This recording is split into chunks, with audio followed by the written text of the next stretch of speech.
Boa noite. Espero que estejam todos bem, todas e todos.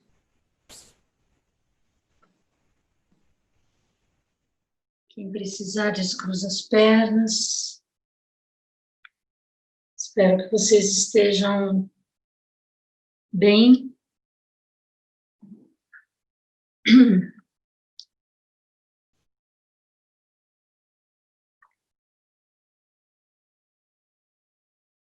Vamos ver o que a Joko Beck nos traz hoje como reflexão.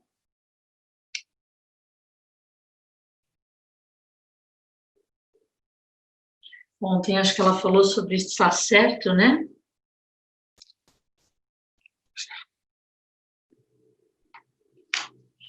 Foi isso, né? Eu não sei, mas se ontem estar certo. E hoje ela vai falar sobre tragédia. Segundo o dicionário, tragédia é uma obra teatral, em verso, de caráter grandioso, dramático e funesto, em que intervêm personagens ilustres ou heróicas, que é capaz de infundir terror e piedade. Do ponto de vista habitual, a vida é uma tragédia. Mas, apesar disso, levamos-la como uma inútil tentativa de nos escondermos da tragédia. Cada um de nós é um protagonista desempenhando seus papéis principais em palquinhos particulares. Cada um de nós sente que intervém, e apesar de não querermos admiti-lo, ela tem um caráter dramático e funesto. Além de quaisquer acidentes que possamos encontrar na vida, existe um, no final, que ninguém pode evitar. Fomos feitos para ele e, a partir do momento de nossa concepção, está dada a partida para atingi-lo. De um ponto de vista pessoal, isso é uma tragédia. Por essa razão, desperdiçamos nossa vida numa batalha sem sentido para evitar este fim. Essa batalha abortada é a verdadeira tragédia. Vamos imaginar que moremos à beira-mar, num clima ameno, onde poderíamos nadar o ano inteiro, mas as águas estão infestadas de tubarões. Se formos nadadores hábeis, iremos pesquisar as áreas onde se concentram para os evitarmos. Mas, sendo os tubarões o que são, mais cedo ou mais tarde terminarão encontrando nossas áreas de recreação e nos descobrirão. Jamais teremos certeza. Se um tubarão não nos pegar, as ondas gigantescas o farão. Pode ser que nademos todos os dias de nossas vidas, sem nunca encontrar um só tubarão. No entanto, a preocupação com essa possibilidade pode estragar tudo. Todos já têm uma ideia de onde os tubarões possam estar em nossas vidas. E gastamos a maior parte de nossa energia preocupando-nos com eles. É sensato precavermos-nos contra os danos físicos. Compramos seguros, vacinamos as crianças, baixamos nosso nível de colesterol. Mas existe um erro que graça em surdinas nos nossos pensamentos. Qual é ele?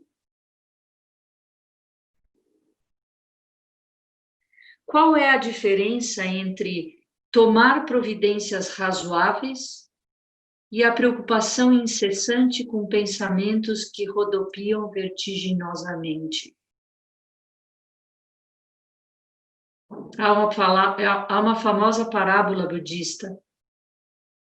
Um homem estava sentado Um homem estava sendo caçado por um tigre. Em seu desespero, desceu pela beira de um rochedo e agarrou-se a um arbusto. Enquanto aquele tigre vinha se aproximando por cima, ele olhou para baixo e viu um outro tigre lá embaixo, só esperando que ele caísse. Para culminar, 2 ratos estavam roendo o tronco do arbusto. Naquele instante, viu alguns morangos silvestres e, segurando-se por uma das mãos, colhe a fruta e a come. Era deliciosa. O que aconteceu com o homem, afinal? Todos sabemos, claro. Foi uma tragédia o que lhe aconteceu. Observe que o homem caçado pelo tigre não se deita e diz: ó, linda criatura, somos um só, por favor, coma-me. A história não é sobre ser estúpido, muito embora, num certo nível, homem e tigre sejam um só. O homem fez o melhor que pôde para se proteger, como qualquer um de nós faria. Não obstante, se estamos pendurados no abismo, segurando-nos apenas num arbusto, podemos ou não desperdiçar nossos últimos momentos ou desfrutá-los. Não seria por acaso cada momento o último? Não há outros momentos além deste. É sensato cuidarmos de nossa mente e de nosso corpo. O problema começa quando nos identificamos exclusivamente com eles. Poucas pessoas na história da humanidade identificaram-se com outras formas de vida, tanto quanto com as suas próprias. Para elas não existe tragédia, porque não existe adversário em seu caso. Se somos unos com a vida, independente de quem seja, do que faça, não existem protagonistas, adversários e tragédias, e o morango pode ser saboreado. Quando nossa prática é constante, firme, intensa, podemos começar a perceber o equívoco de uma identificação exclusiva com a mente e o corpo. Claro que enxergaremos isso em graus variáveis e, às vezes, nem o veremos. Não se trata de uma compreensão intelectual. A física moderna deixa claro que somos um, que somos apenas manifestações diferentes de uma só energia. E isso não é difícil de compreender-se intelectualmente. Entretanto, na qualidade de seres humanos, dotados de mente, corpo e emoções, quando sabemos disso de fato, com cada célula de... Entretanto, na qualidade de seres humanos dotados de mente, corpo e emoções, quando sabemos disso de fato, com cada célula de nosso corpo, quando o cerco das identificações com a mente e o corpo afrouxa um pouco, é até certo ponto, e até certo ponto é visto tal como é, ficamos mais receptivos às percepções dos outros, mesmo quando não concordamos com elas, mesmo quando é preciso que nos oponhamos a ela. Cada vez mais, nossa atitude pode incluir o outro lado da moeda, o ponto de vista da outra pessoa. Quando isso acontece, não há um protagonista diante de um adversário. A prática é o ver cada vez através da ficção dessas identificações exclusivas, que é a enfermidade que dita nossas ações. Quando fazemos zazen, temos uma preciosa oportunidade para ficar de frente para nós mesmos, para enxergar a natureza do falso pensamento que cria a ilusão de um eu separado. A imensa sagacidade da mente humana pode funcionar muito bem quando desafiada, mas sob o impacto da invasão, que é um sexim, sentar-se imóvel durante horas, ficam claras como cristal a desonestidade e as tentativas de fuga da mente. Começa também a ser sentida a tensão criada pela sagacidade mental. Pode ser um grande choque darmos-nos conta de que não existe nada fora de nós atacando-nos. São nossos pensamentos, necessidades e apegos que nos assaltam, fruto de nossa identificação com pensamentos falsos, que por sua vez dão margem a uma vida autocontida, separada e infeliz. Quando praticamos diariamente o sentar, podemos evitar às vezes essa percepção, mas ao sentarmos durante horas por dia, é difícil evitá-las. E quanto mais dias sentarmos, mais difícil será esquivar-se a ela. Conforme formos praticando com paciência, vivenciando nossa respiração, tomando consciência do processo de pensamento, nasce a percepção não do intelecto, mas das próprias células de nosso corpo. O falso pensamento evapora-se como nuvens ao calor do sol, e encontramo-nos, então, em meio ao sofrimento como uma abertura, como uma espacialidade e como uma alegria que nunca havíamos saboreado antes. Certa vez alguém insistiu comigo nesse ponto. Isso ainda não resolve o problema da morte. Nós continuamos morrendo. De fato.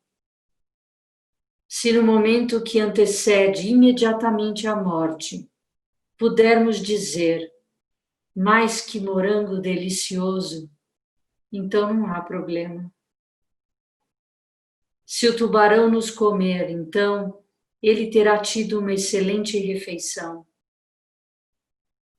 E talvez o pescador que o pescar.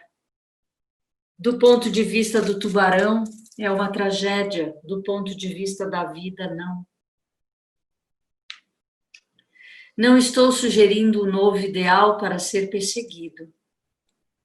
O homem que foge do tigre, tremendo de medo, é o Dharma. Aquilo que vocês são é Dharma.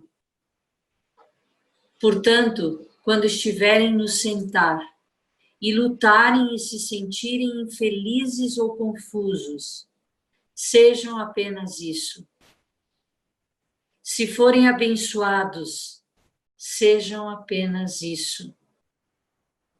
Porém, não se apeguem. Assim, cada momento será só o que cada momento é. Com uma prática paciente como essa, enxergamos o equívoco de nossa identificação exclusiva com a mente e o corpo e começamos a compreender. A tragédia sempre inclui um protagonista envolvido numa luta. Todavia, não temos de ser protagonistas envolvidos em lutas intermináveis, com forças externas a nós. A luta é travada com nossas próprias interpretações, que terminarão em ruína apenas se assim as virmos. Como diz o Sutra do Coração, não há velhice e morte, e não há o fim para a velhice e para a morte. Não há sofrimento e não há fim para o sofrimento. O homem que é caçado pelo tigre é, enfim, devorado. certo, sem problemas.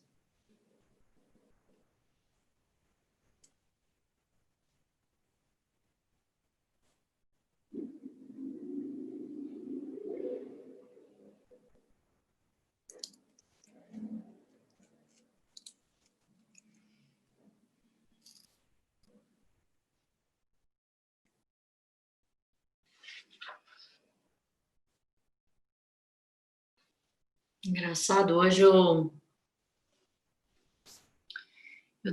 falei com o Daniel, né, para a gente fazer uma divulgação do nosso Mugon Sexim. O Daniel é o desenhista, né, que fez essa imagem, que fez Mahaprajapati. E eu estava conversando com ele hoje, perguntei se ele faria uma ilustração para a gente divulgar o Mugon Sexim. Aí ele perguntou: o que que você está que você tá pensando, né? E aí foi engraçado porque tem a ver um pouco com o que ela fala aqui nesse trecho do retiro. Eu falei para ele assim: não tenho nada claro ainda, mas eu comecei fiz algumas perguntas assim, né? Eu disse assim: bom, vai ser um retiro de silêncio. A gente vai poder se conectar sem ter que olhar para o computador ou para o celular, porque tudo não vai ter leitura, não vai ter sutra, não tem por que se identificar ou se referenciar pelo outro. Vai ser tudo através dos sinos. Aí eu falei, vai ser interessante, porque tem pessoas que não estão sozinhas como eu em casa, que estão com seus companheiros, companheiras, com filho, com filha. Como que vai ser o acordo, essa combinação de diminuir fala, né, de diminuir comunicação? E aí eu falei um pouco disso, de que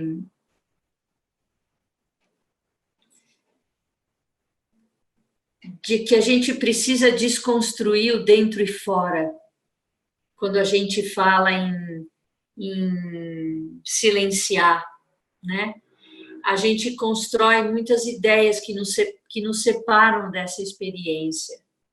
E toda a conversa, toda a tecnologia, todo o resto, às vezes, ajuda a gente nesse intuito de tirar a gente da intenção de simplesmente sentar consigo mesmo, olhando para você mesmo e entendendo, né, como a gente se identifica exclusivamente com o corpo e mente, né, como ela fala aqui. E essa ideia de que a gente, para silenciar, precisa estar num lugar silencioso, né?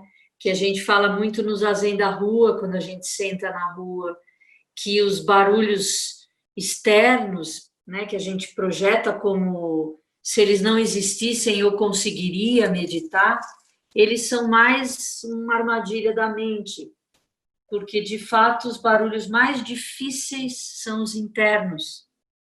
Então, o Mugon Sexim, ele é um Sexim difícil por isso, porque todo o resto que a gente cria no Sexim, a refeição, o orioke, as leituras de sutra, isso tudo dá um break, é uma outra forma de praticar, né? Esse olhar para si, mas ainda tem a relação com o outro, quando tem as atividades, né? No conjunto, no retiro.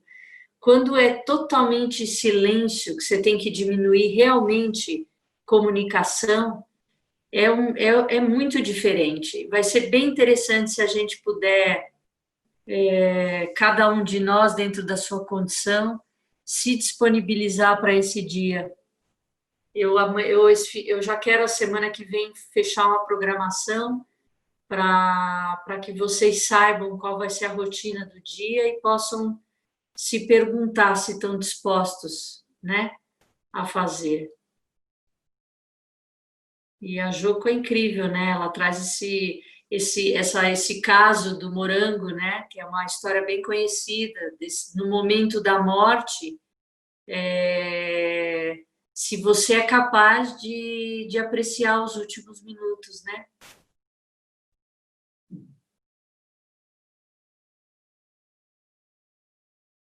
E também quando ela fala do tubarão, né? Que você seria um alimento melhor para o tubarão, que depois vai ser pescado pelo pescador, e a gente entende um pouco essa, esse interser, né? Que o Thich Nhat Hanh fala tanto. Alguém quer falar alguma coisa?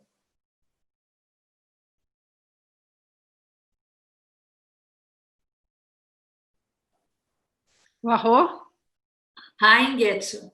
Ai, sabe que quando ele falou essa coisa da morte, do morango, me lembrou, não sei se as pessoas viram, teve um vídeo do Gilberto de Menstein, que ele gravou um pouco antes de falecer, acho que tipo um mês antes, e que ele falou uma coisa assim, que quando ele ficou doente, quando ele soube que ele ia morrer, que foi uma virada, foi como se ele tivesse meio que renascido, e ele falou uma coisa assim, que de repente era sentir o vento, e aquilo é uma experiência, assim, né?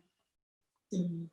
Eu assisti esse vídeo, achei bem forte, assim, bem bonito, porque muda toda a tua percepção da vida, né? Quando você... Mas você vê que a Joko fala, nesse trecho ela fala uma hora, que a gente não sabe, a gente vive como se soubesse, como se... Ele sabia porque ele tinha uma doença grave que não tinha cura, então ele foi preparado para esse momento, mas a gente de fato não sabe, a gente vive como se soubesse, né?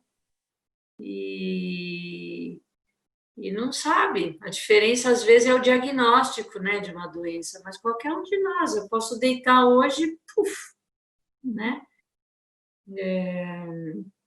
Então, essa urgência que quando a gente fala no RAM, né, no final, vida, morte, é de suprema importância, eu acho que a gente tem que trazer isso para agora, né? Todos nós estamos morrendo, desde que nascemos, como ela falou nesse texto, né?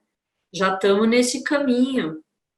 E, então, por que não começar a apreciar esse vento, o pássaro, né? Como você fala no Zazen da manhã. Às vezes, a parada de olhar para o horizonte, mas também apreciar as dificuldades, né? Porque senão você acha que é só as coisas, é só quando for agradável para você. Não, foi o que ela falou também no texto. É só o que é, né? Se você perceber que se você não segurar, a coisa vai, né?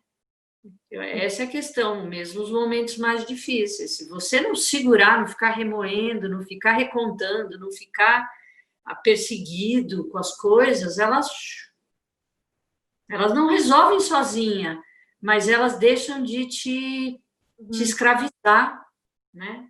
Você deixa de ficar preso, né? A tragédia. Isso é bom. Eu, Mais alguém? eu queria só falar mais uma coisinha. Ah, é. Eu queria agradecer todo mundo que já entrou no meu blog e que convidar as pessoas para entrarem e que eu acho que todo mundo aqui participou um pouco do meu processo, sabe? É. Sabe quando a gente estava lendo a Joko Beck, que eu até trouxe uma questão, não sei, eu acho que todo mundo aqui está um pouquinho lá. Obrigada. É um só corpo. É isso que a gente fala, né? Um só corpo. A gente, ao sentar, a gente fica íntimo com o outro. E a gente entende que não tem, né? Eu, o outro, que a Joko fala o tempo inteiro, né? Sair dessa separação, dessa dualidade. É meu, é minha ideia, o outro é o meu negócio, é o meu aluno, né? É a minha sanga. E ai, nossa, tem que desconstruir muita coisa ao longo da vida. Gente, como tem. Impressionante. Mas é isso aí, a gente está no caminho. Vamos encerrar, então? Ninguém mais? Caio, acho que quer falar, e o Zé Guilherme também abriu o microfone, ele fala na sequência, sem ser. Tá bem.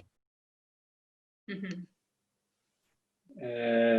Não, é que eu achei que a leitura de hoje tem muito a ver com esse... Desculpa que ligou aqui. Acho que a leitura de hoje tem muito a ver com esse momento que a gente está vivendo, né? E eu gostei quando ela fala de que você não vai ser idiota e se entregar para o tigre, né? E aí eu relacionei isso um pouco com essas duas reações que a gente tem visto das pessoas na pandemia, né? Eu acho que tem umas pessoas que simplesmente levam para o lance da ignorância, de que eu vou para tudo ou nada, e eu vou, e se tiver que pegar o vírus, que pegue, e que é uma atitude que não faz sentido também. E do outro lado, as pessoas que sabem do problema, mas ao mesmo tempo não conseguem viver nenhum dia em paz, porque fica nessa iminência, né, de que a qualquer momento eu posso... E como que seria isso que ela propõe mesmo, né, de como eu consigo tomar todas as providências que eu posso, mas ao mesmo tempo, a partir do momento que elas estão tomadas, eu comer os morangos, né, e viver cada dia. Então, achei que foi legal isso. Tem o imponderável do cuidado, né? Mas é isso aí, você não vai deixar de se cuidar, né? Que não vai deixar de fugir do tigre, né? E falar, ai, tá bom, vem, me come, né? Ou me devora. Não, você vai tentar, mas chegou diante daquela situação, né? Você ainda conseguiu apreciar o morango, né? E é isso. Muito bom. Zé Guilherme?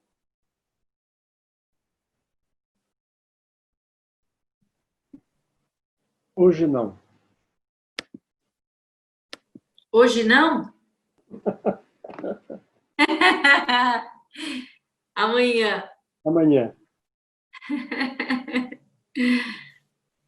Pode não existir amanhã, hein?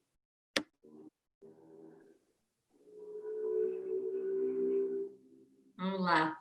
Vamos encerrar então? Amanhã? Ah, não é amanhã. Domingo é lua cheia, hein? Dia de arrepender-se. Vamos lá. Que os méritos de nossa prática se estendam a todos os seres e que possamos nos tornar o caminho iluminado. Obrigada a todos vocês, a todas.